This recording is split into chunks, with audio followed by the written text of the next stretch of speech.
Parce qu'il y a une histoire à la fois d'abstraction, de rythme, de construction, de lyrisme. Je travaille souvent en musique et c'est comme une sorte de support et ça m'aide à partir dans la peinture, dans la couleur. La peinture, en fait, je pense que je travaille un peu comme un compositeur ou peut-être un chorégraphe si on parle de danse.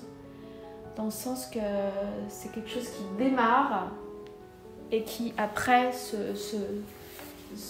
part dans le temps. C'est pas une chose qui est arrêtée dès le départ. C'est comme un mouvement. C'est comme s'il y avait un mouvement dans ma manière de faire.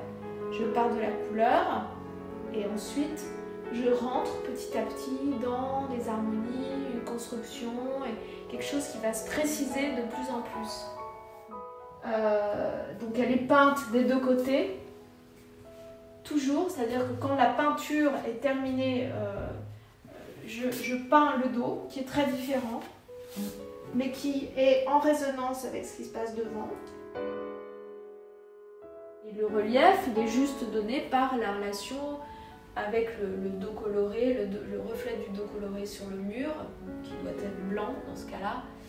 Et le fait qu'on peut se déplacer, qu'en se déplaçant, on voit les choses, on perçoit des choses différentes selon qu'on s'approche ou qu'on se recule.